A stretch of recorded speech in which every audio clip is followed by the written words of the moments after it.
వైఎస్ఆర్ జిల్లా ప్రొద్దుటూరులోని తెలుగుదేశం పార్టీ కార్యాలయంలో మాజీ ఎమ్మెల్యే మల్లెల లింగారెడ్డి మీడియాతో మాట్లాడారు. మనిషికి తల లేకుండా ఎలా ఉంటుందో అలాగే రాష్ట్రానికి రాజధాని లేకుండా ఉండదన్నారు. ఈ నినాదంతోనే ప్రతిపక్షాలు ప్రభుత్వంపై తప్పుడు ప్రచారం చేస్తున్నాయని విమర్శించారు. వైసీపీ ప్రతిపక్షంలో ఉన్నప్పటికీ టీడీపీపై నిరాధార ఆరోపణలు చేస్తోందన్నారు.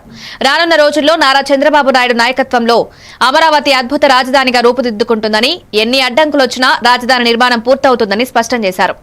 గత వైసీపీ ప్రభుత్వంలో టీడీపీ నాయకులు కార్యకర్తలపై పెట్టిన కేసులను మాఫీ చేయిస్తారని, నియోజకవర్గ అభివృద్ధికి అహర్నిశలు కృషి చేస్తారని తెలిపారు. ఈ సందర్భంగా ప్రజలకు సంక్రాంతి శుభాకాంక్షలు తెలియజేశారు. ఎన్ని రకాల కార్యకలాపాలు ఉంటాయి, ఎన్ని శాఖలు ఉంటాయి, ఎంతమంది ఐఏఎస్ అధికారులు, ఐపీఎస్ అధికారులు, తర్వాత ఆ శాఖ సంబంధించినటువంటి కమిషనర్లు, డైరెక్టర్లు, వాళ్ళందరూ కూడా ముఖ్యమంత్రి ఎక్కడుంటే అక్కడ పోవాలి. పులివెందులు ఉంటే పులివెందులు పోవాలి, బెంగళూరు ఉంటే బెంగళూరు పోవాలి, లేదంటే ఇడుపులపాయలు ఉంటే ఇడుపులపాయ పోవాలి. అదే ఆయన చెప్పేటువంటి సిద్ధాంతం. కోర్టులు ఉంటాయి అంటే వికేంద్రీకరణ.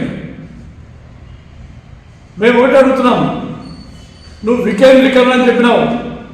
నీ వికేంద్రీకరణ యొక్క ఆలోచనను, నీ నిర్ణయాన్ని ప్రజలు ఒప్పుకుంటే విశాఖపట్నంలో రాజధాని అంటే మరి అక్కడ ఎందుకు మొత్తం పూర్తిగా పడిపోయినాం?